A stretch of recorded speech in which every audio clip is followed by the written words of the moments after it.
आज हम आपके लिए जो कहानी लेकर आए हैं उसका नाम है खामोश पहाड़ी और नीला पत्थर। आधी रात का वक्त था जब आलिया ने अपनी कमर कस ली। खामोश पहाड़ी का साया नीचे वादी के छोटे गांव नूर बस्ती पर पड़ रहा था। आलिया का मकसद पहाड़ी की सबसे बुलंद चोटी पर जाना था। आलिया ने दरवाजे पर दस्तक दी। बाबा करम ने कुटिया का दरवाजा खोला। उनकी आंखों में पुराने जमाने की चमक थी। तैयार हो बेटी? बाबा करम ने कहा। उनकी आवाज में तशवीश थी। जी बाबा, मैंने तैयारी कर ली है, आलिया ने मजबूती से जवाब दिया। उसके हाथ में एक पुराना नक्शा था। रुको।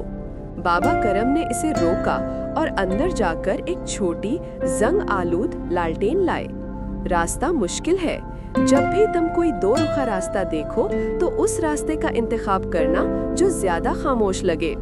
कई घंटों की मेहनत के बाद आलिया एक जगह ठिठक गई। सामने दो रास्ते थे।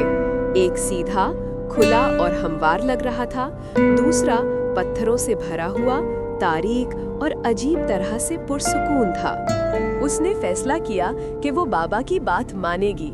उसने तारीक, खामोश रास्ता चुना। बड़ी मेहनत से उसने एक तंग दरार से अपने आप को गुजारा और उसकी पुरानी जैकेट कई जगह से फट गई। उसके सामने एक छोटी सी चट्टानी गार थी और गार के अंदर एक मध्यम नीली रोशनी चमक रही थी। वो नीला पत्थर वहां था। जब आलिया करीब पहुंची तो उसने देखा कि पत्थर बड़ा नहीं था। ये उसकी हथेली से भी छोटा था। ये एक कुदरती फनपारा था जो सिर्फ खास मौसम और वक्त पर ही नजर आता था। राज पत्थर में नहीं था, बल्कि मुश्किल और खामोश रास्ते को चुनने के अज़्म में था और कुदरत के सादा से करिश्मे को महसूस करने में था। जब वो गांव पहुंची तो बाबा करम चाय बना रहे थे।